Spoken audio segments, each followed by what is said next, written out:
Hello, TheFreeRotation Nation. Welcome to this episode about Magic the Gathering. I'm Bibby, Bobby, also joined by our head in charge producer, Angela. Hello. And today, Becky died, so she's like dead in the ground. It's fine. Worms are eating her corpse. She's going to get recycled. It's wholesome. Anyway, we have a special guest today, Mr. Christopher. What's going on, guys and gals, and anything in between? Oh my God, that's something I say a couple of times, and he's already picked up on it. We're a very progressive podcast, but today we're talking about Magic the Gathering, and it's going to be cash money. So, Chris, why don't you introduce yourself, give us a little background, all that fun stuff. So, my name is Chris. I've been playing Magic for probably 10 years now. I was actually kind of drug into the game by a bunch of my friends who, some have been on the Pro Tour, some have been just professionals forever. And they just really enjoyed it, so they drugged me into it, and I got into it. And I like complicated games. I like mathematical-based games. I like complicated things. So it turned out to be a really fun puzzle that it's just interesting, and I enjoy it. And it's always the fact that it changes every 3 months, regardless of how good or bad you are, makes it interesting to me. Also, Chris likes playing the Miracles mirror, and it's fucking a nightmare. Jesus. Let's take 10 minutes for each of our top triggers, don't we? Yeah, but you guys may think, Chris Reed, hasn't he been mentioned on the show before? Yes, he has. Yes, we quote you. In a good way. Yeah, Oh, cool. I quote you. Appreciate it. I quote you constantly. Good deal. Yeah. I think that's good. It's fine. It's wholesome. And then, the worst thing said was, you're very honest and be like, hey, you got a shit deck, but here's how you can improve it. Yeah, well, so... When I was starting out, I had a lot of people that were much better than me show me why a lot of the decisions I was making in deck building were wrong, and explaining to me why they were wrong and why there were better options. And that really helped me progress a lot quicker than I should have. So when there's younger kids that are 12, 13, 14 learning how to play, when there are people that are just getting into it, I want to help them be better. Because if they're better, then they make people around them better. You only get better by playing better people. And that's what I enjoy. I like playing people that were just leagues above me in skill, so that I could learn my decision trees, every mistake I was making, why I was mistaking it, why this deck choice was better than that one. And that's what I like to help people with. Mm-hmm. We did that with the Julians. Yeah. And Chris is very generous. You've given me land before to land fix a deck. And we're not talking planes. It was some filters. Yeah, whatever. I mean, again, I'm a big believer if you can help somebody, help them. That's it. That's kind of where it ends for me. Yeah, I've given away 2 full Magic decks to kids. I gave Taylor. I'm trying to say the nice names, not the nicknames. I gave her little brother blue-green Angie with Pummeler. Mm-hmm. Yeah. And then one of the kids, there's a kid that used to go to Heroes that had a German accent. I gave him mono black aggro, but I did take out the fatal pushes. I'm like, these Tyler. are Tyler. Yeah, I gave him mono black aggro, which is it was fine back then. I gave Sebastian her first deck. Oh, okay. Sorry, took me a second because I'm kind of dumb. But I can't remember Sebastian's female name. Sorry, Sebastian. No, you're fine. I've met them once or twice. Figured it out. Well, I was just making sure and I was just making sure I can't read your goddamn mind. You're not Becky. No, I don't think not remembering someone's name is different than purposefully misgendering. Oh yeah, that's fucking rude. Be an ass. Yeah, that's just rude. That's just mean, and it's mean-spirited, and I don't see what's to be gained from it. Mm-hmm. Yeah. If someone tells me their name is Shabazz, I don't care. I'm gonna call you Shabazz. I don't care if you say you're a guy. That doesn't matter. Mm-hmm. Just whatever you want me to call you, I will call you. I don't care.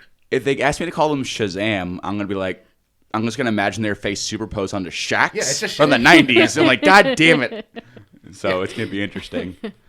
But why don't we delve into the whole fucking fun times of the Mythic ladder climb, which is complete and utter AIDS. So it's not the worst. It's not fun. No, it's not. It's not the worst. I do it every month since I've been playing Arena for 3 months now. I've made Mythic all 3 months. Mm-hmm. It's not super hard. I play about an hour a day. You do have to play a tier 1 deck. Yes. You cannot try to build your own jank against the meta deck. You're just going to be stuck in gold bronze forever. And it's just not worth the hassle. If I want to make Mythic, I'm going to build a tier 1 deck, learn it inside and out, and move on with life. Yeah. I'm just going to grind that as hard as I can. Yeah. Just pull up a deck guide, have a sideboard guide in front of you, then you're golden. That's all you really need. Yeah, you can literally go to MTG Goldfish or any of the GGs and Google the tier list. Find the deck you like the most, build it, move on with life. Now, Chris, do you find that there's a point where you have to change what you're currently playing in the meta as you climb? So, unless, like recently with the bannings, no. 3 months ago, I was on the ramp deck because of Ugin, because he was just so dumb. And I made Plat 2, and I was just stuck there at Plat 2 because I was getting out aggroed. And it's just nothing I can do about it. That deck is fast, but it's not turn 4 fast. So I just switched to Rakdos Aggro. I tried Mono Red and the Rakdos Aggro builds, and the Rakdos Aggro just gave you a little more reach, a little more options. The decision tree was a little more complicated than the Mono Red deck, but I liked it more because it did have more reach.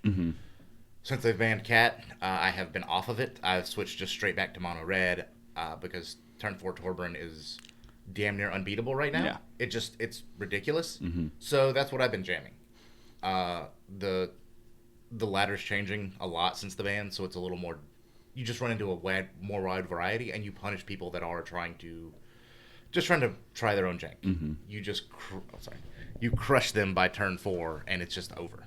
Yeah, no, I've been actually on mono black aggro. Sure. Because I just it's not that I don't like mono red. You know, your Absolutely. boy loves some mono red. The problem is I don't want to play the mirror match. It's just, especially in best of 3, it's just so mentally draining. It's like, okay, if they have this XXX, it's like I have to play it like this.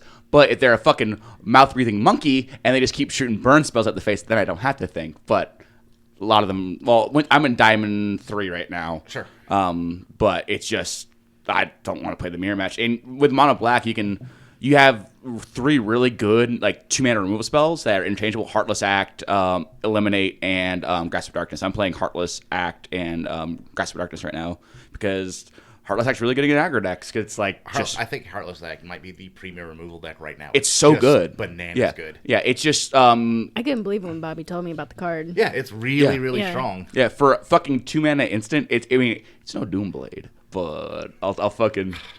I think in the current meta, it's probably better than Doomblade. Yeah, right now.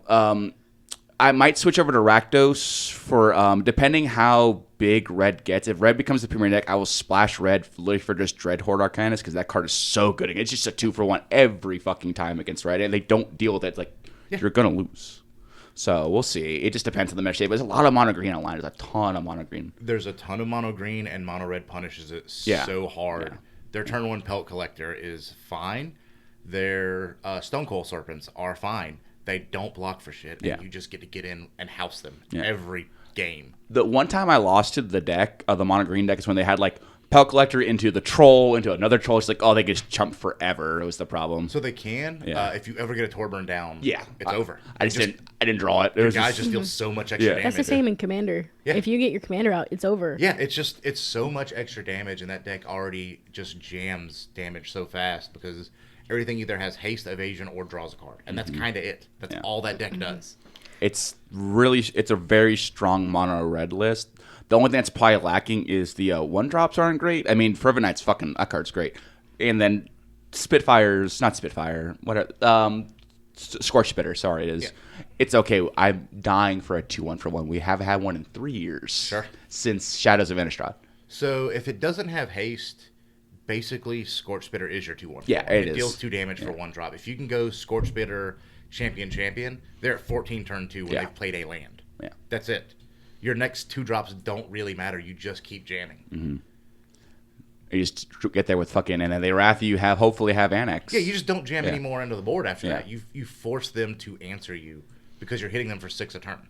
They're on a 4-turn clock from turn 2 in Standard, which is ridiculous. You know what I've seen a lot in Magic Arena is you have people like myself who haven't played Standard in a couple of years. Sure. And then, they're like, I'm going to play Arena and I'm going to, become awesome playing this top tier deck. But I think you have to know all the tier decks and how to counter them. You need to study. You say? It's just like any standard Magic meta. You need to know your deck and your opponent's deck because you need to know your decision trees. You need to know if they have this, then I can't do this. Or if they have the mana open for this, I can't just jam into it because I'm going to lose the game on the spot. Yeah. You need to know their deck and your deck. And that's just, I think that's every game you play. It's chess. It's checkers. You need to know if I do this, then they're going to do that, and if they do, I lose. So I can't do that. I can't make that decision. I have to go a different route. And I think that's every game. Yeah.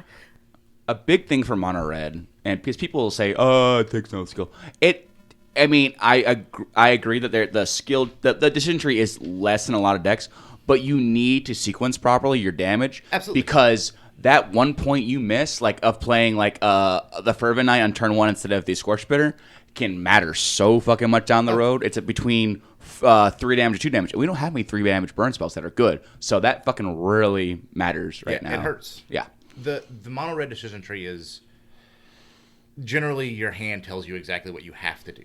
You don't really have to consider a whole lot, but you still have to consider it. Yeah. Like, you have to assume if they have Stomp here and I play my Fervent Champion into it, my turn 2 is just wasted if I don't have another 1-drop. Like, that's just what it is. They ate my turn 2, and they're going to have a 4-3 that I can't really target effectively on turn 3. Yes. What is my next play after this? Go super wide and pray for Embercleave. Pretty much. Yeah. Embercleave is also a game changer in that deck. A lot of the lists are running 3. I just jammed mine up to 4. No, it's the best card in the deck. You have to play it. Yeah. All the tier 1 decks I've been looking at all run 3. And I'm like, nah, we're just going to bump this up to 4. Yeah. I just have to. No, the mono red list I have built is Martin Uses list from we just built that. Like, it's great. The only thing I'm not too keen on is Rimrock Knight, but I get it. It's a solid spell, and it's a decent cleave target. Yeah. I cut all the Rimrock Knights. I actually started running 2 Scorchbitter and Scorching Dragonfire. Okay, yep. Yeah. The 3-drop Exile, or the 3 damage Exile actually comes in super handy, especially against Annex. Yeah. You just... Nice, you don't get any guys for your 7-3. Let's move on with life. Exactly. So another thing to point out here to our listeners is you take a top tier deck, but then you tweak it as you need to. Well, you do. You need to make it fit to where you want to play it. It needs to feel comfortable for you. You just can't pick up somebody else's deck and be like, okay, this is exactly what I like, because everybody is a little bit different. I typically like control decks. That's where I want to be. I want to grind hard. I like control decks without a win condition. I want people to be miserable while I'm playing. That is enjoyable for me. 59 cards into Fairy. Yeah. The problem with that right now is there are no good no-win condition control. Control's just not great right now. But yeah, I enjoy control. I like no-win condition control. Control's just not good right now, especially with Teferi being gone. It hurt it a lot. I was running blue-white green Bant Ramp with Teferi and 4 main deck Mythical Dispute, because if you could jam Teferi on 3, that was pretty much game against 90% of the format. They had no answer for it. But speaking of Teferi, let's actually dive into this recent ban wave we had. It was fucking massive. Yeah. In Standard, we had Wilderness Reclamation ban, we had Growth Spiral ban, we had Teferi, Time Raveler ban, and Cauldron Familiar. Now, listeners, go back to our episode. I think it was Guilds of Ravnica. I fucking said Reclamation's busted. Something's gonna happen to it. We did. A year later, but fucking close. Well, I think everyone knew Rec was too strong. It's not that it itself is too strong. Its supporting cast is just god awful strong when everything's instant speed. Yeah. Sharknado and the burn spell. I can't even think of it. Oh, you're talking about the magmatic whatever. No, the blue red. Oh, explosion expansion. Yeah, explosion expansion at instant speed. When you just dome somebody for 20. It's too powerful. It just allows too many busted things. I think it would have been fine. I don't know if it would have been playable, but I think if on the turn you cast it, it doesn't untap Brilliance, I think it's fine because you do have to give up that tempo to play it. The problem is they're going to slam. You slam that on turn 4. It's like, cool at best. Or on turn 3, you have a nut. It's like, oh, cool. Like, you don't lose tempo, which is fucking stupid for that card. And that card, like, it was miserable because, like, once you landed, like, well, I hope they flood out here. Yeah. If they don't flood out, we lose. Well, that and everything in that deck just cycles. It either deals damage or cycles. Even the Triomes just cycle at instant speed when you're untapping everything. The deck was turn 2 growth spiral into turn 3 wreck was unbeatable. Yeah. And that's just what that deck was. They didn't always have it, and a lot of times they did have a lot of just cycle. But if they had wreck on turn 3, it was just game over. It's game over. You just can't recover. Speaking of Growth Spiral, who knew an Explore would get banned? Instant speed. It's just the blue-green. The Simic is just too strong. They pushed it so hard, and of the 11 cards banned in Standard, 9 of them are blue or green. Yeah. I mean, 80% of the banned cards are pushed to be blue or green, and they way overreached. And we arguably had the best Planeswalker ever printed. Yeah. Oko in blue and green. Turns out making anything reasonable into a fucking 3/3 is just dumb. Yeah, when we saw that card previewed, everybody was like, this is ridiculous. Yeah. And Wizards' excuse of, we didn't assume you would use it on your opponent's things was like, what are you people playing? Are you not paying attention? Have you not been playing Magic for 10 years? Of course they're going to use it to get rid of And the they built hate stuff cards. like that in Urza's Saga just to do that, to change your opponent's stuff, so you knew we were going to use it that way. Absolutely. I mean, there's just, either the Future Play League is just not paying attention, or they're just pushing and they're trying to sell product. I think it's a second thing, because you have players on it like Paul Cheon and Michael Majors. They know what they're doing. Absolutely. But it's just, they can only tell Wizards to do X, and Wizards doesn't want to fucking listen. It's just, you can't do anything about it. And it's like, I get them really only testing cards for Standard, and barely at that, it seems. But like, you have, when we go into the Pioneer, we have what? You have like 3 cards that are busted by one set. Yeah. But we also had Teferi banned, and my biggest problem with Teferi was it negated a part of the game. Not being able to cast cards at instant speed that's just stupid. You're literally cutting out a part of the game right there. Yeah, it just made it non-interactive. You just played non-interactive Magic at that point, and that's not it seems to not be the goal they're going for. They want it, they're printing all these things that are busted at instant speed because they want you to interact, and then you print a 3-drop Planeswalker that makes it where that's not part of the game anymore. And it's a static ability. It's not like, I'd be fine if that was his minus, sure. But it's not, and it's just like, cool, you negate like any kind of flash or tempo deck. It's like, because I was on Mono Blue Tempo for a minute. That deck was great. And then War of the Spark came out, and I was like, oh, cool, I guess I best going back to Mono Red. Yeah, it's just, like, they're trying to push so hard, and it seems like they're going in different directions. It seems like they want everybody to be able to interact all the time.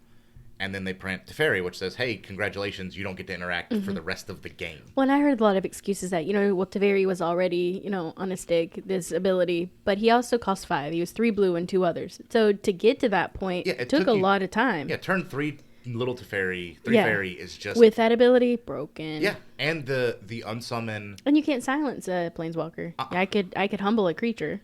Well, so the only excuse I've heard is Sorcerer Spyglass is in Standard. You can cast it and play it, but you can't main deck that card. It's just not reasonable. Yeah, even then, it's still a really big tempo loss. Yeah. You're playing a thing that's...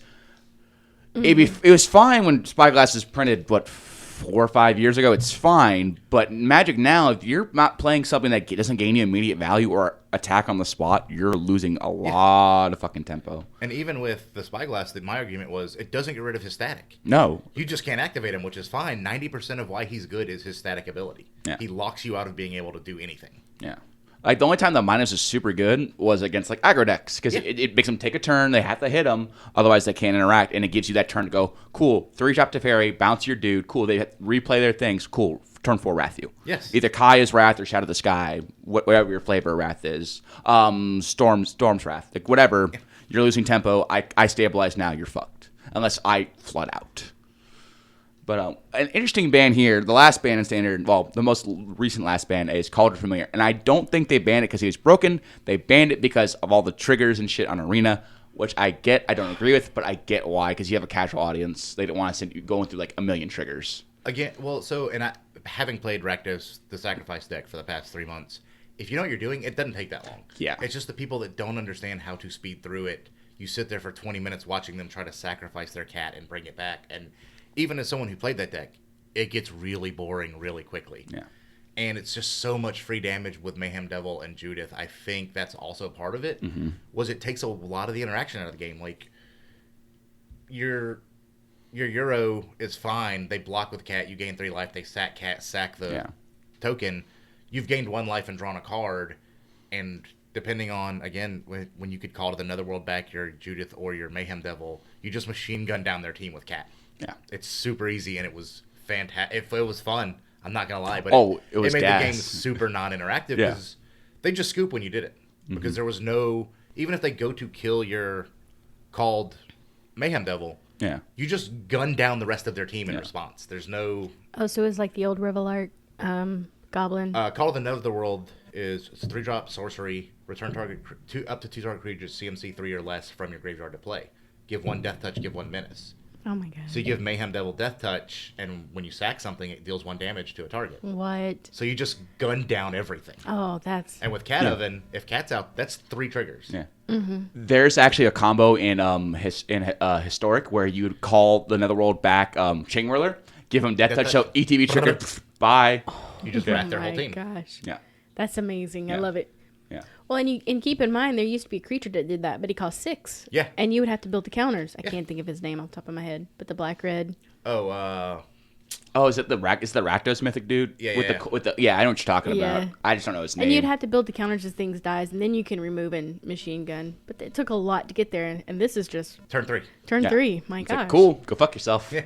You just wrath their board. And Wizards, come on. Yeah, you're just getting in for damage again at that point. And it's just, no matter what they do, you basically take an aspect of the game out. Their creatures don't matter anymore because everything you do kills one of them. Mm-hmm. Yeah. And it gains you life in the process. Again, every time you sack Cat, bring it back 1 life.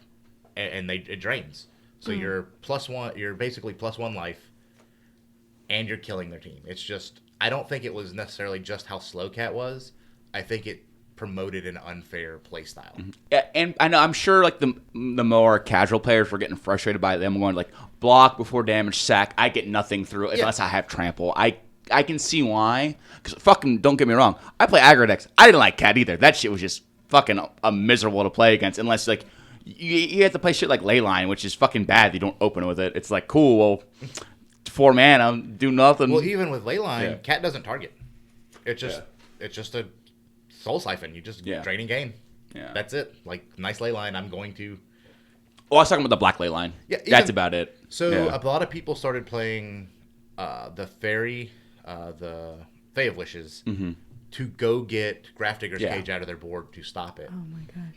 And at which point you have a whole meta based around 1 card again. Well, even then, like, I don't care about those decks. You just get in so much damage before they can do that. And Yeah. I just don't care. Yeah. Like, if that's your plan, is turn 4, go wish for Grafdigger's Cage. You're already almost dead at that point. Awesome. Yeah, because the Rakdos builds of it had the aggro game plan fallback, where like the Jund food got fucked over way worse, but like the Rakdos one, you had like Dreadhorde Butcher. Dreadhorde Butcher, the Knight, the Skull. Yeah. You just had a bunch of just cheap creatures that could also just like, okay, cool, I can't start combo. I'm just gonna start tapping sideways. So you had a and plan B that was as good as plan A. Well, yeah, very good. Your plan B was in case they had an answer to your plan A, and you were already doing it. Yeah. Dreadhorde Butcher with Judith, they have to block your Butcher. Yeah. Which is automatically a shock, and it usually kills a creature. Yeah, it's a 2-for-1. Yeah, constantly. Yeah. If they don't block it, they're just dead. Yeah. Like, if Dreadhorde Butcher hits them twice, we're moving on to the next game. Yeah. Yeah. It's like similar to Rabble Master was. Yeah. If you don't deal with it, you're fucked. Yeah, Oh, it's I got similar, you. Okay. very fast clock. Similar, but quicker. Yeah, you have to deal with it. Dreadhorde Butcher, it's a 1/1 for red-black haste. When it deals combat damage to a creature or planeswalker, put a counter on it. Put a 1/1 counter. Oh my gosh. When it dies, deal damage equal to its power to target Anything. Yeah, any target. Wow. Yeah. Okay. When that card got spoiled, I went to I went to a PTQ. It's like right after War of the Spark came out. I was playing mono red, but I splashed black for that. Yeah. Because it's just like we didn't have Robber yet, so Sure. our 2 drops were not great. You had Steamkit, and then I was putting it, and then I also like splash in 2 Heartfires because if you want to stack your cheap creature to that, it was fucking who great. cares? Top 8, and then I lost to I think it was Esper. Because that's just a rough matchup. Yeah, of course. Othakaya is tough for you to beat. Life gain is the bane of mono red or aggro. Yeah. And I'm thinking now, since they've banned Cat, there may be a place for the actual life gain deck. There's a Healer's Hawk Loris deck that's running around that's real bad. I lost to I did lose to that deck, but he also ran Kaya's Ghost Storm in the deck. Sure, you just keep cycling through. Yeah, it's like you can't deal unless you have Draconic Scorching Dragonfire. You can't deal with this. And I didn't have a main board. Now that there's 2 in the main board, because that's just aggravating. It was my favorite thing with the Rakdos Sacrifice deck was you could claim the Firstborn, their Kaya's Ghost formed Loris, and then throw it at them. Yeah. And like, okay, cool. Yeah. Which was just fun. That shit was so fucking aggravating. Playing the first, I'm like, oh, cool. Take my Annex. Great. Yeah, That was the worst. I've taken people's Euros, people's Annex. It is just fun. No, it felt great when you're playing mono red to do that to their Krasis or Euro. It's like, cool, you're dead. Like you're gonna take 1 million. I'm gonna draw and gain life here. It was just stupid, but it's just frustrating. Fun when you do it, frustrating when it's against you. Yeah, and there have been games where it's the Rakdos mirror and they claim my Mayhem Devil. I'm like, okay, we'll go to the next game because I'm just very dead here. Yeah, you're just getting too much value off of it. Yeah, they're gonna sack it. They're gonna kill all of my board. Mm-hmm. They're taking my best out. If I don't have call in my hand, we're just moving on because I can't win. Mm-hmm. We are gonna shift gears a little bit and head towards another Magic format, Pioneer, which is like cheap Modern. It is. It is. It's Wizards reach an audience that I don't think they care. I honestly don't think Wizards cares about casual players anymore. No, I think they don't care about the kitchen table. I think they care about moving product with Double Masters and the VIP packs coming out during a pandemic where people are out of work. People can't afford $100 packs. Like, that is insane to me. They're still going to sell out. Like, yes. There's no way people don't buy them because it's just what Wizards does. Mm-hmm. But I just don't think they care about the casual players so much anymore. They don't. It's just they care about the casual players spending money, but besides that's it. They don't care about how you play because clearly, I mean, when we had the last ban update, July 13th, I think it was, and they said, there's no problems in Pioneer. We don't the MTGO data. Clearly, they're fucking wrong when they ban literally all the combos. Yeah, well, and they keep. I just don't understand what their goal is. If they want Modern to be a turn 4 format, I assume you want Pioneer to be turn 6 and Standard to be turn 8 plus. Yeah. Modern's not even really turn 4 anymore. You pretty much know if you're going to win or lose by turn 2. Yeah. Pioneer was turn 3. Yeah. I mean, if you couldn't interact with the inverter combo, you were just going to die. Yeah. Like, it was just, if you didn't have Graveyard Hate, or hyper aggro. You had to be hyper aggro just to deal with it. You had to be fast. Yeah. And even then, their turn 4 inverter was a 6/6 for 4 that you know they're going to win the game in the next 3 turns. Yeah. Like, can you interact? No? Cool, scoop them up. Yeah. And then Ballista, you had the whole silly combo with Heliod. You did. And then Infinite. Yeah. And then, but arguably the worst of the combo decks was the Unrolled Breach deck because it was so... You could fold so fast. Like, there were so many outs to it, but still... You don't draw a piece of interaction, it's going to go off. Thank God for Ash Zealot and Mono Red, though. You build a main deck that card. I was wondering, I saw Underworld Breach, I'm like, why is that banned? It just you basically went infinite, and you mill your entire deck and then kill them. Yeah. Oh. Yeah, with Lotus Field, you get infinite mana untap with the cycling dude from Amonkhet block. Yeah. I got you. Okay. But you know what Ashlet does in regards to the graveyard, right? Yeah. It's like take 2 damage. Cool. You're not going to be able to cast enough spells to kill me by this. So that was the one out to Red had against that deck. And then you had the sideboard stuff like Ley Line and such. But then Kethis, there's some silly combos. They preemptively banned it. So Kethis has been good since Pioneer's been a format. It's not that it was bad. It's just that combo is so miserable to play against, and it takes so long, and it's not predetermined. Mm-hmm. You have to mill the right cards. You need 2 mocks. You need a million different things to go right. But if they do, you will win the game, and there is no interaction with it. Yeah. You have to exile the graveyard. It's miserable and historic. Yeah, I'm out. Yeah. That's why you just play Muxus and don't give a shit. It's like, cool, turn 3 Muxus. Yeah, that's the other card that I 100% think is going to be banned. Muxus is way broken. No, I crafted my place. I'm like, cool, I'm going to wait for my free wild cards. Yeah. What is that? Muxus is a goblin. He's a 4/4? 4/4 for 6. For 6. When he comes into play, look at the top 6 cards of your library, put any number of goblins into play.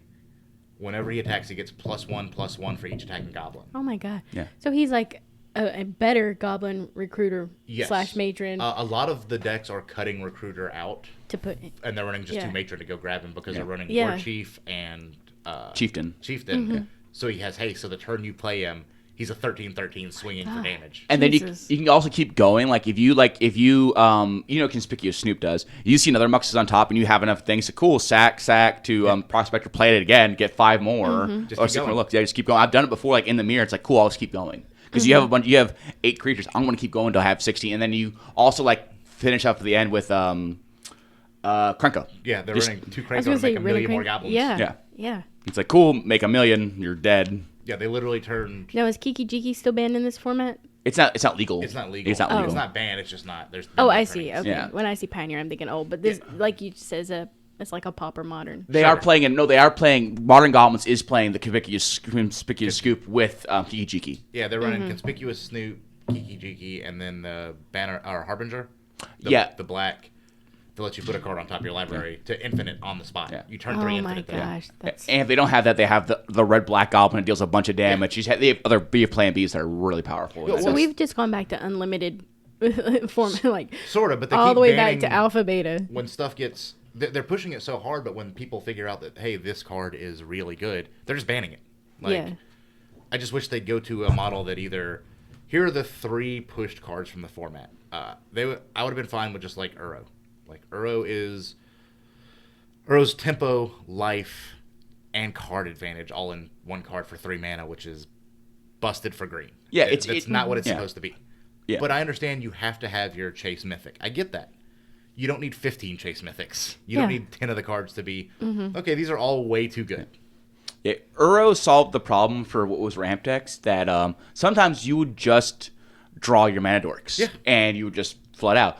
Uro is inevitability always in the graveyard. Just like, cool, I'm going to sit here and eventually I'm going to be able to escape, and then just it did everything ramp needed to do against every other deck. Like against aggro, you gained you life and it drew you more outs. Against control, it drew you more outs and had an inevitable threat. It's aggravating. And then you have fucking everything else if you want to ramp into it, like on the spot. It's like, why? Well, they also gave you Cultivate. Yeah. They banned Growth Spiral, thank God, but you still have Arboreal Grazer to put 2 lands into play on turn 1. You have Paradise Druid, which is just hexproof if it's not untapped. They just gave you all the tools for ramp in the world. And for Uro, you can look at Gargaroth. Yeah. That is it's a mythic. It is super fair. That is the card Uro should have been. It's a 5/5 or 6/6 for 5, reach, trample, vigilance, I think. Yeah, it's got a bunch of cute decks on it. It's got 3 options whenever it attacks or blocks. Gain 3 life, draw a card, make a 3/3. Cool. That's fine. Uro does basically all 3 of those whenever it attacks. You don't have to choose one. Oh my gosh. Costless. Yeah, ETB trigger too. Like, because with escape, if you don't escape, it dies automatically. But you still get all that value off that turn 3 play, which is fucking busted. Yeah. So turn it's 3 green decks, drawing cards, gaining life, and putting lands in it. Yeah, you do everything in Magic that you want to do besides like aggro your opponent out with that card. It was just aggravating. It reminds me of that Black Fairy, but even then you still had to choose one, right? Yeah, with Rankle. Yeah. Who's seeing play now? God bless. Oh, Yeah, it's so Becky good. had me collect them just to be spiteful. Sure. I like love Rankle. that card. Yeah, Rankle's good. It's a fun Magic card. And the thing is, like, before these bans, it was unplayable. Yeah. Yeah. It's a 3/3 with haste for 4 that does something when it connects, and it's still not good enough. Same with Questing Beast. Questing Beast even more fucking pushed, but it was to the point where like this card, it doesn't do enough. Yeah. Sorry. Like I want turn 4, that's way too late. Yeah, the 4/4 haster, death touch, vigilance, trample. Mm-hmm. No, not trample. Something else. Can't be blocked by creatures 2 or less isn't good enough for standard anymore. And then when it deals damage, it deals that much damage to a target opposing planeswalker. It's like, oh, this thing's so pushed, but it wasn't good enough. Like, I thought an expedition map was banned. no, I don't think so. No. Oh. It's not legal in standard. It's not legal in historic. It's legal in Pioneer, I think. I believe it is. I thought that. No, I was like, they finally banned No, it. I know in Double Masters they push it up to rare. Oh yeah. And it takes up a rare slot, which is for me is just like there's no way I'm buying this. No, fuck if that I crack shit. an expedition map, I'm gonna be so angry. Yeah. Yeah.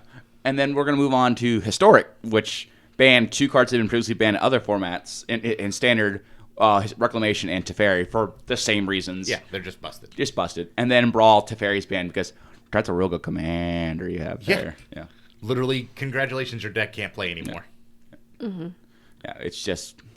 But, like, why do they keep essentially doing the same cycle over and over again? Like, why do they keep pushing these cards? Is it just, like, poor design? Are they just absolutely fucking busted? Do they not test them? What is it? I think it's just a push product. I think people want to see strong cards. Power creep is real, and you want to see it. But long term, you can't have a diverse format with that. No.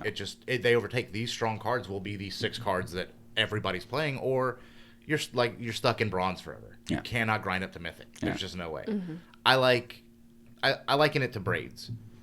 Braids is really good. She's 4 mana and also banned in everything. Everything. Like, how is Teferi not stronger than Braids? Braids makes you sack something, but it is 100% killable at any point. Mm-hmm. Teferi is killable on your turn if they land it. You don't have to sack anything, but you just can't play anything anymore. Nice Doesn't counter Braids spells. and Blue and Black both cost 4? Yeah. Yeah, so, I mean, she's definitely stronger, deal withable. Yeah, that's what I'm saying. Like, Yeah. it just seems weird that these cards that are banned are not as strong as cheaper cards they're printing now. And it just confuses the hell out of me. Now, how do these like bans change the landscape of Magic? You think it's gonna be for the better, hopefully, long term? So the 4 cards they just banned, I think all of them rotate out in 3 months anyways. Except for Cauldron Familiar. Yeah, except for the cat. Yeah. So 3 of the 4.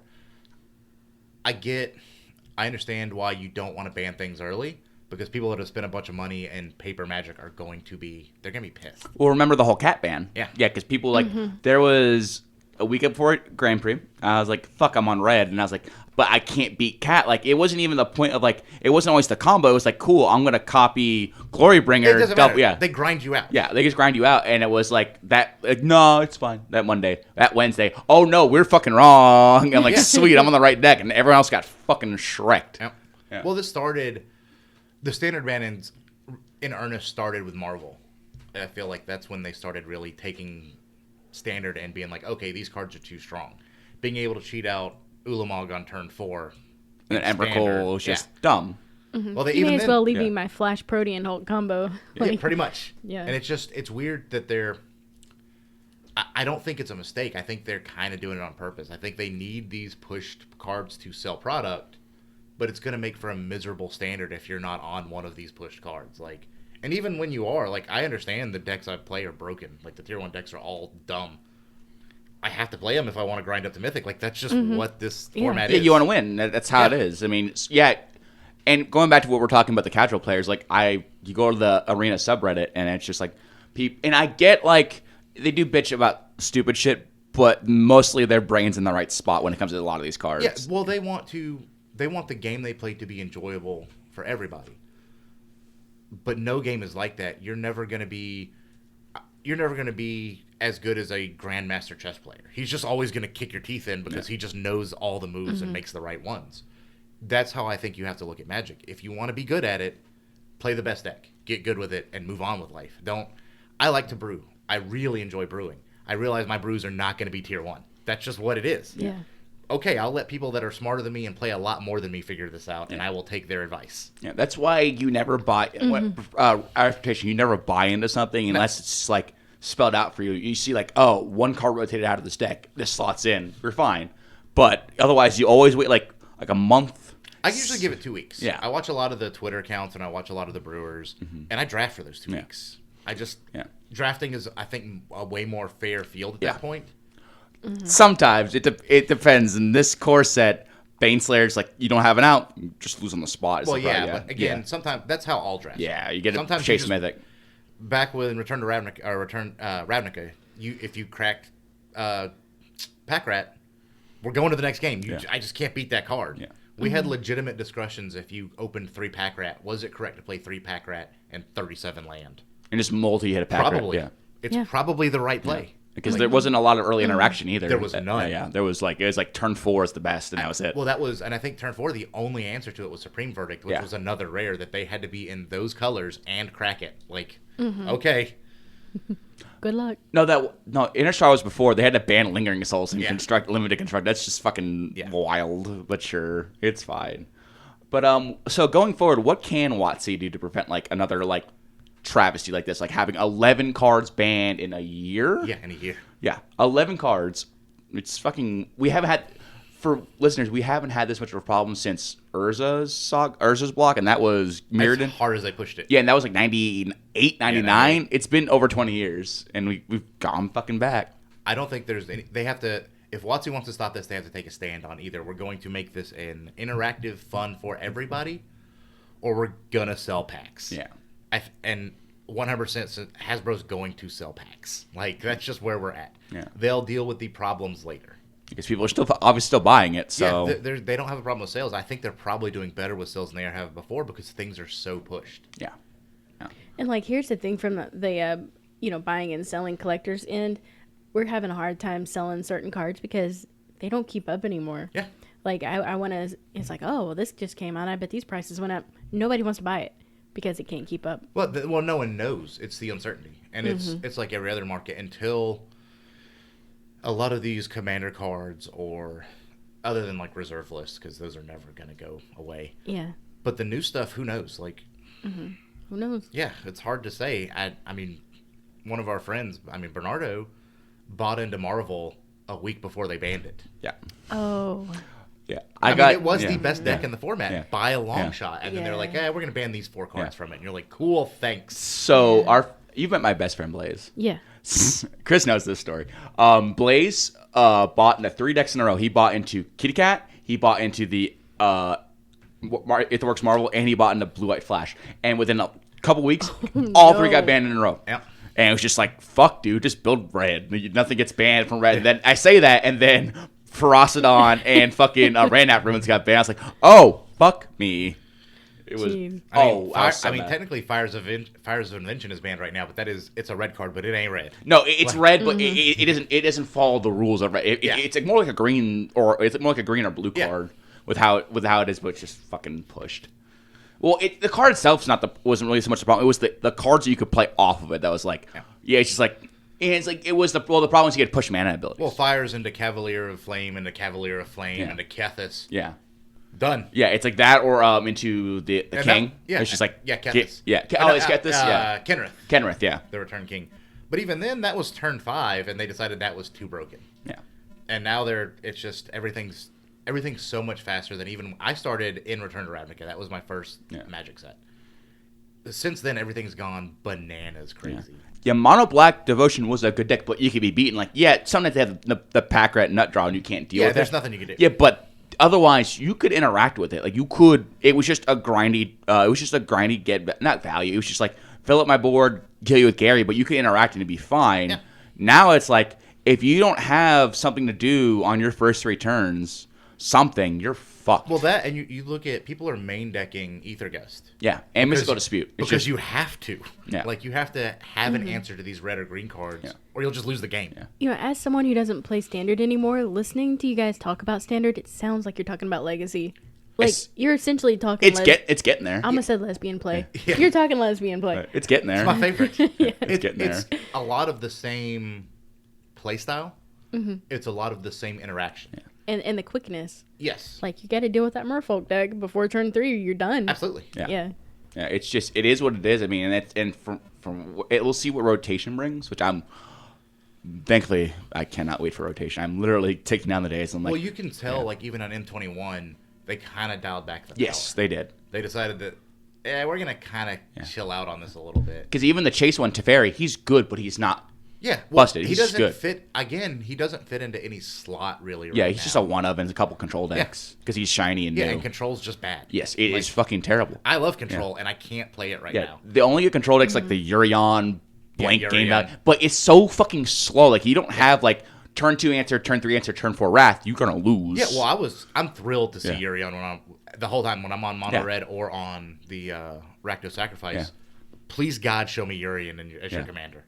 We're done here. Because it's already lost. It's a 60 card deck with a bunch of 1-ofs and shit. It's just not. 80. Yeah. It's got to have 20 more. It's fucking. What? Yeah. That's Urion's clause. Is you have to start your starting deck has to have 20 more than the minimum. Yeah. Oh. So it's an 80 card deck. Cool. Yeah. But let's go. It still feels bad when they go like a Shadow of the Sky. And it's all 1-offs? No, it's not 1-offs. That was something else. Yeah, that was 1-offs. It's not all 1-offs, but they do run a lot of 1 and 2s because what other 20 cards are you jamming into a standard deck? Because everything's so tuned. Oh my god. There was one match I was playing in the Standard Open on Arena, and I was on green white auras because that deck was fucking great because everyone was playing aggro. Nope, turned out to play against Urion like round 6, and I'm like, cool, this is fine. He goes Shadow the Sky. I'm like, okay. I had it make my guy indestructible. I'm like, cool, that's fine. Swing, whatever. Next turn, Shadow the Sky. I'm like, are you fucking kidding me? 2 copies out of an 80 card deck. Like, this feels bad. So I played the Arena Open with the Rakdos Sacrifice. I day 2'd. I went 7-1, I think, to day 2. I won 6 games in a row, lost 1, won my 7th, day 2'd. Yeah. Misread what I was supposed to do for day 2. Woke up late? No. I actually got up super early and left town and went metal detecting. I thought I had to be back by 3. Apparently, I had to be signed in by 11. So when I got back, I just missed day 2. Yeah. I'm like, oh, cool. Oh, no. Yeah, it's whatever. Yeah. I mean, I went, let's see, I on my first try, and I entered again, because I went from mono white auras to green white auras. Sure. it just season of growth was fucking so good. And then I qualified, and I went X3 day 2. Hey, I got 20,000 gems. I don't give a shit. Yeah, that's fair. Yeah, that's 12 drafts paid. So like cool. Yeah, the other same thing I with hear this one people too. Complaining about on Arena is the cost, and I have spent I think a total of $20 once. Oh wow. You can grind. Yeah, you can, if you can draft, you can grind. You can get everything. So it's like the beta. Like I never really had to buy anything because you don't have to. Again, you earn so much. If you want to be good, just build the tier deck. Well, if you didn't have the cards, what I would do is just put in their next closest thing, and you still get to ladder pretty well. And you get gold, and you get to open packs, and you get those cards you need. But people just want to have the tier 1 deck right away. Instantly. And it's just not, if you don't want to spend money, that's just not a thing. Yeah. Like, you can build mono red, like, in Historic, because it doesn't run that many fucking rares. Yeah. It runs, like, a handful, and you can just build that. Like, yeah, you won't have, like, cleave and stuff, but sometimes you just get there anyway with the cheap burn spells. Yeah, you just get with the cheap burn spells. And, baby, we're getting Soul Scar, Mage, and Hazard, and Omnicat Restore. Yeah, baby, come back.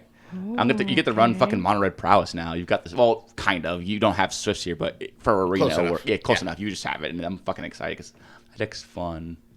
But anyway, speaking of speaking of money, do you like the controversy surrounding the new products, like the whole Wizards showing you, hey, you get double full art Mythic. Oh wait, you can't. Yeah, it was like, why even show that? Like, go back on it. It's like. Just fucking... It's hype to sell packs. I mean, and that's cool. They're a company. That's their job. Yeah. Their job is to create a demand for their product. And that's cool. I'm just not about it. I don't enjoy paper Magic anymore. The cost to keep up with it is so prohibitive, especially with the bannings. And standard, especially. Like it's just every 3 months, it's another... Realistically, to stay on tier, you need to spend another $300-400 or spend time trading or drafting, and it's just not... It's hard to justify when you have a mortgage and car payments and you're an adult now. Pandemic and a furloughs and absolutely. I enjoy Arena because I can crack 30 packs after a week and get everything I need. I can grind out the mythics and rares I need to craft whatever I want and stay with the tier list and not have to go sit in a room with a bunch of people I don't know and get sick or don't like. Yeah. And it's just. I like it better. I enjoy playing Magic with my friends. I love going and shuffling up and dealing it. I love cubing. Pre-releases are fun. Yeah, I still go to pre-release. Yeah, I just don't want to keep up with the standard meta in paper. It just seems like it's just such a pain in the ass. I don't want to do it. One thing about cubing, like we have the Power 9 cube that's just missing one piece, Black Lotus. Yeah. But I don't play it anymore because I've had pieces stolen. Yeah, absolutely. Like I'm not going to do it anymore. Well, so in that, and I've played with powered cubes before. Normally, what happens is you take people's licenses. Oh. You take them on the spot when they sit down to play, and you count their cards. You make sure nothing's missing. And that happened to Ethan, right? He got some stuff stolen out of his cube. Yeah, we know who stole that too. Oh, great. Is it the same person? It is. It's the same person that stole from y'all. Yeah. Because this person is a known thief. So we just stopped letting him touch anything. Yeah. And it's just what it was. But I'll tell you after. Okay, gotcha. Yeah, don't say it on mic. But... I have an Ancestral Recall missing, and suddenly you have one. Yeah, for sale. Strange. Oh. And the Korean foil Deathrite Shaman. Oh, and you suddenly have one. Yeah. Interesting. I was trying to purchase that card. Yeah, Thank you. That's how I first figured out stuff was missing. I'm like, yeah, Chris, I got this. He had seen it in perfect condition. Yeah. Where is it? Yeah. Gone. And that sucks, but that's part of playing with people you kind of know. Yeah. Some people suck. I mean, that's every aspect of life. It's not just magic. It's construction, everything. Yeah. Some lawyers are bad. Some doctors are bad. That's just who... We're looking at you, Becky. Yeah. I think Becky's a fine lawyer, by the way. But some people just suck. And it sucks to have to learn that the hard way. I know because I had my stuff stolen in Charlotte when I first got into Magic. Oh. They stole about $3,500 worth of legacy that I had collected. Oh, jeez. I lost my EDH. I didn't know I had my bag under my chair playing in a big tournament. Got up, my bag was gone. Yeah, kick it out from underneath you. Is that the same tournament that... No, because the one Marshall had gotten stolen was the Angel of Glory's Rise. He borrowed from me. Is it the same tournament? Holy shit. Yeah, somebody was... I bet there was a whole team of them. Oh, yeah. Absolutely. That's what they do. Like, Yu-Gi-Oh!, we literally knew teams that are totally professional, back way back, that would literally just go to big tournaments and just go steal shit, empty out the binders. You can't prove that it's yours. Yeah. You'd find trash cans full of fucking binders and stuff in like deck boxes because it was just clear out. Yeah, I actually found the vendor they had sold my cards to. There's nothing you can do. Nope. There's nothing to be done. It's just I have to be more vigilant because some people suck. Yeah, the best thing you can do is immediately find yourself stolen or missing. Tell the vendors, hey, this is the list of what I got. If someone steals it, hold it for me. Yeah. They can pull up on camera like, hey, where'd you get this shit from? We had to do that. We did that once in Yu-Gi-Oh! All 5 team members got arrested like on the spot because it was like Yu-Gi-Oh! Back in the day is like equivalent to what legacy Magic prices are now. Like you're spending $5,000 on a deck for a fucking children's card game. It's cash money. Yeah. But so it happened and it's fucked. Like you have people's cards getting smashed in. Well, I know Star City started at their opens. They would, when you walked in, they'd give you a wristband and a matching wristband for your bag. Yeah. So if both of them didn't match, they wouldn't let you leave. Yeah. With it, which was good. Yeah. But, it's like DreamHack. Yeah, but it happened again after I had already had $3,000 worth of stuff stolen, which sucks. Because they just sold them to a vendor there. Yeah, they probably got $1,500 for it and moved on with life like that, and that's cool. I get it. Like, it just sucks, and it's my fault. I didn't have my bag secured, so I mean they suck, and I'm sure they're gonna get what's coming to them eventually. But I still lost a bunch of stuff, and honestly, that's when I lost my EDH deck. It was just in there, and I'm like, all right, I'm done with this. Yeah. And you had built Tron, right? I actually had mono red hate, so it was a lot of wildfire, Jokal hops, a lot of things people hate to play against. Cause that's what my Torbrand deck is. Yeah, like it's a mono red control because we do love our control. Sure. So you're expecting aggro. Oh no, it's gonna control you. Yeah, I'm just gonna. Well, my whole plan was to destroy everything for everybody. Yeah. So I don't want anybody to have anything. And smoke. Everything. Yeah. Just destroy it all. No one gets to have fun. And those cards are incredibly hard to find. They were that and like it had like stupid cards like Goblin Settler, which was just a common out of a starter deck, but it was like $150 4-drop. Like, and it's incredibly hard to find. Yeah. And I didn't want to pay $150 for another one. Like, I'm just not going to do that. No, it's just discouraging as shit. I get that. Yeah, it's just... I remember you were building that, because I think I'm the one who gave you that Goblin Settler. Yeah, I remember that. Because I'm like, I've got like 5 right here. Now, speaking of all our gripes and grounds of Paper Magic, do you think Arena will eventually cut out Paper Magic in its entirety? I think that's kind of their plan. Yeah, it save them a shit ton of money. I think it's going to... I think it'll kill Moto first once they get all the cards uploaded. And then there's so many things that can go wrong with Paper Magic between the cheating, the shuffling.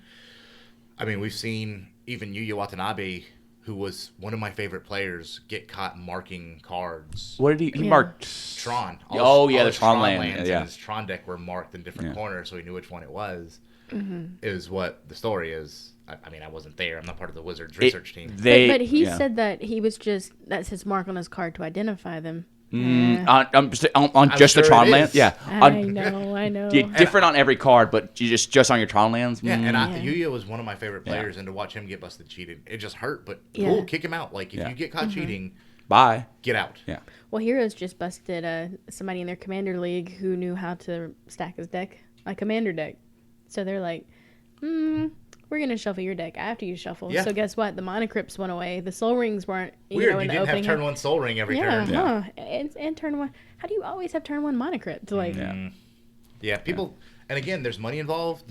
People are going to cheat. That's the nature of everything with money. People want to every edge they can get. I get that. I think if you get caught, it's just over. Like, go do something else. Like, if you're... Go play Hearthstone. Yeah.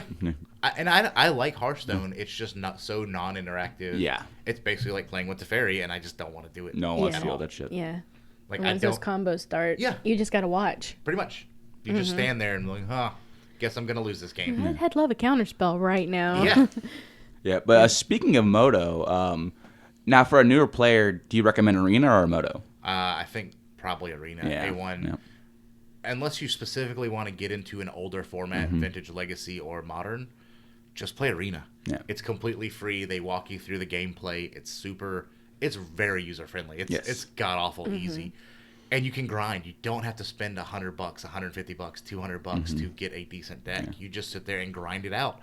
And if you're new, grind. Yep. You need to grind. You have to learn. Yeah, you need to learn how to grind. Because if you want to be good, part of it is being able to sit there and know you're going to lose, move on to the next game, and just keep going and figure out where you're going wrong. Because honestly, how many times have we won games we should have lost because we played against a person who didn't know their deck? A million times. I'm going to win this. You have the better deck, but I'm going to win this. I actually had a game this morning of Mono Red Mirror.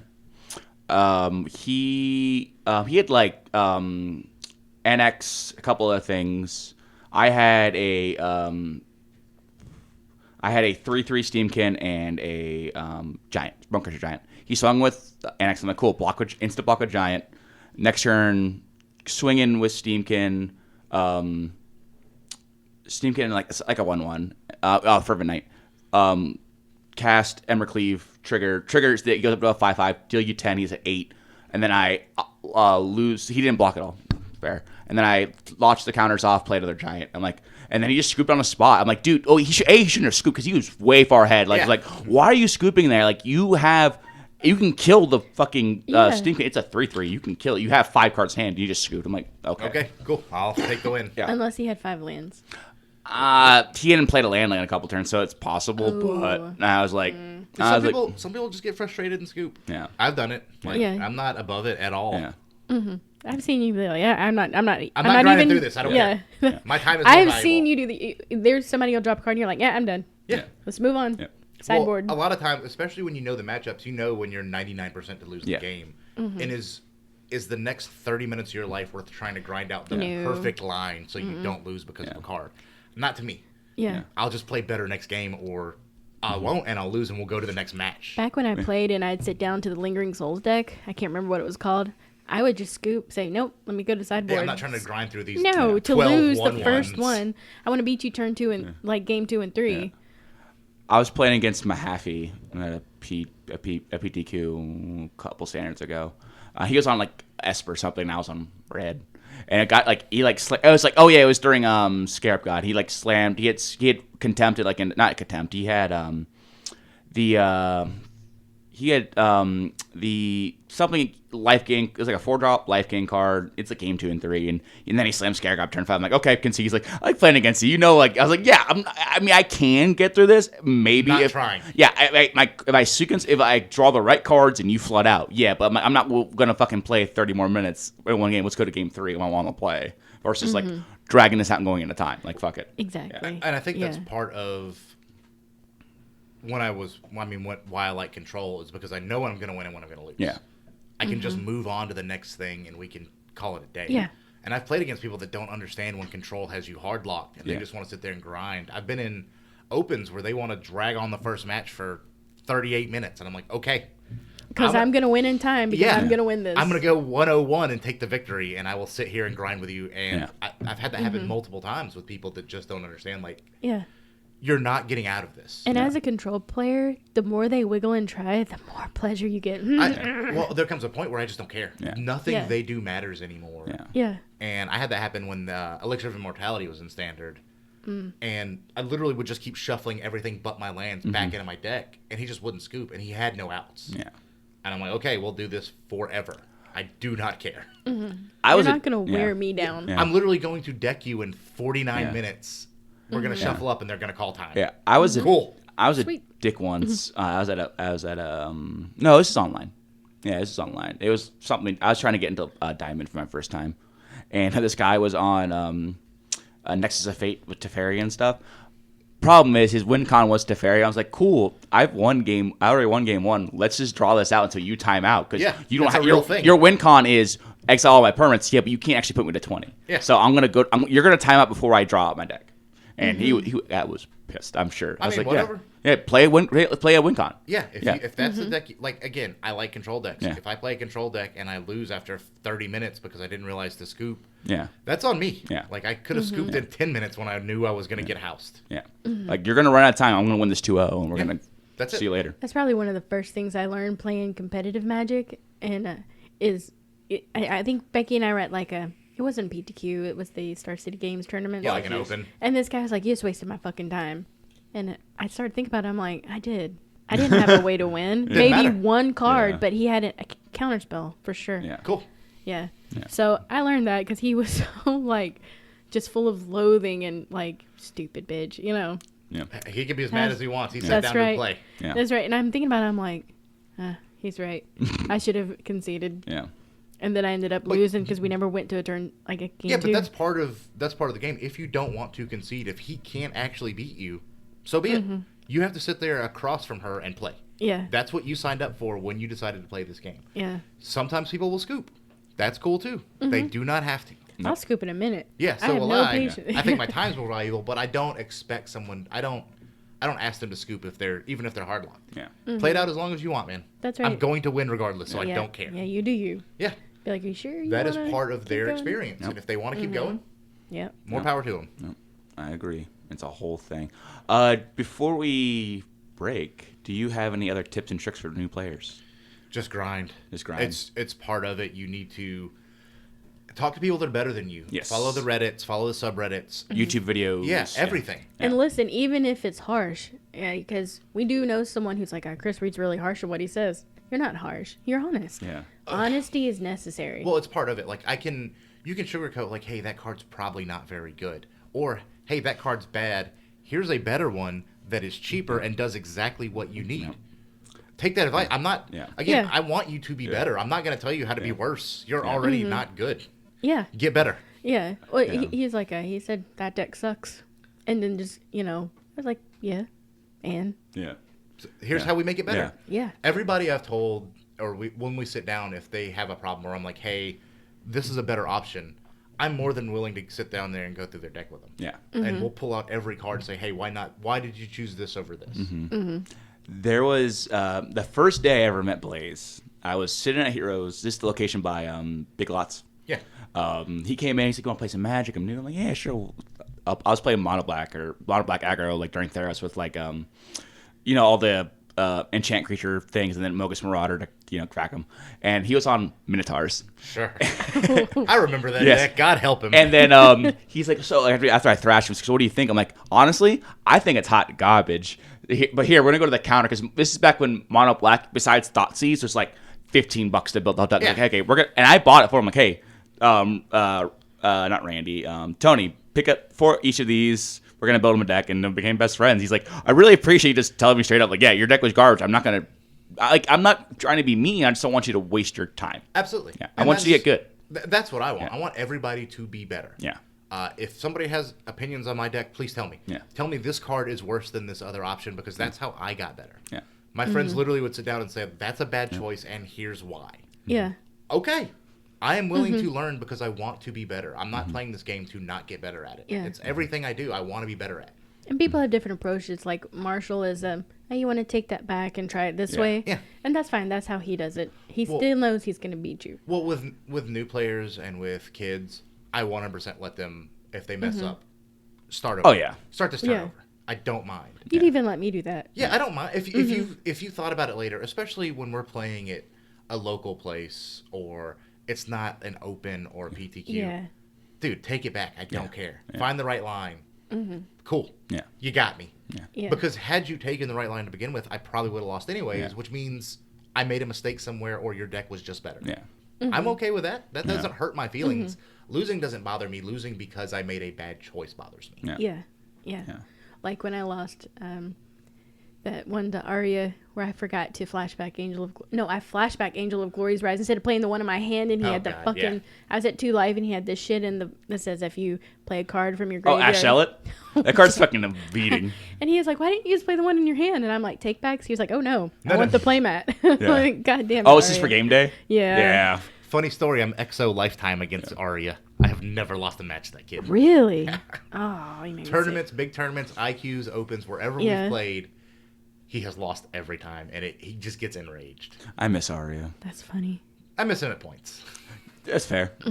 That's fair. I think Bernardo said Becky and I were his Achilles. Yeah. Sometimes there's just people you can't beat, Yeah. and that's okay. I can't beat Marshall. Yeah. No matter what. He could sit down with Jank and I'd lose to him. He's who taught me how to play. I lose Yeah. to Bobby And I have every time. Oh, hey. We've only played like 3 times. So the first time we played, I think was the core set with the Flipwalkers. jeez. Yeah, it was a minute ago. Like it was in draft. We were in the same pod, and she built like a really good mill deck. But He just caught me. I guess I just like, okay, I know what I gotta do. Just And it was a single sideways. elimination. Yeah. Yeah, And turn of sideways. course, Bobby and I, out of hundreds of people, I'm like, oh, come on. Funny story. I dropped the next round because Cameron showed up when I was dating her. This was my face. And Angie was so mad because I beat Angie because I didn't know Cameron was going to be there that early. And I was like, yeah. I was like, okay. It was a Dragon Con. Yeah. And then Cameron showed up. I was like, oh, fuck, I got to drop. And I was like, and I just dropped. And then Angie was like, Bobby, why the fuck did you give me the win? Are you serious? Yeah. Was this decon where we all went to lunch over at the CNN building? No, that was MomoCon. We did Okay. that. Yeah, with you and Casey. Yeah, that was Momo. No, this is later on. Man, there's so many cons and so much junk. Yeah, but that happened. Then I think there was one time you were playing. You were playing Mardu. Yeah, she was on Mardu. Yeah, when I first started back in Standard. Yeah. She was on Mardu, and I was on Blue White Heroic. And Mardu's has an insane match because Crackling Doom's just like the nut draw against that kind of deck. Sure. If you draw it. Yeah, nope. if you have it. Match went to 3 games. Didn't see one copy of it. I was like, fuck Like yeah. I just annihilated Ethan, like everybody that night, and I get to Bobby, lose. Yeah, Like it happens. Yeah. 2-0. Like RNG is a real thing, and sometimes Yes. you get on the bad side of variance. Like, Yes. that's another part of Magic that people don't understand. Just because the card's in your deck doesn't mean you're going to draw and if you it. don't draw the land for it, You're fine. Yeah. You may be 98% to hit a card, but that means you're 2% not to Yeah. hit it. That means 2 out of 100 times you're going to miss. There was a Yeah, game. yeah. This is years ago. I was playing. It was BBD versus Brad Nelson. And at one point, BBD had fucked up during the game, but he had like a 97% chance to still win because he had like 3 outs left in his deck and they were super low. Proceeds to hit the 3% every time, and then Brad Nelson now will fucking show him that video like every time he fucking like loses it and just loses it. It's fucking great. Yeah, but I mean, even if you're 3%, that means 3% of the time you're gonna hit. Yeah. That's just what it means. sometimes the stars align. Yeah. And you're like, all I need to draw here is a blah blah. There is the good and bad side of variance, and everybody gets on either side of it. Sometimes And when you get on draw runs. that sweet card, Oh, it's so nice. and you're yes, my out But remember, kids, counter spell. when you lose, you become Nick Kim. That's how it works. You become Yeah. Nick Kim. That's how it works. Love Nick Kim. Love you. But we become you every time we lose.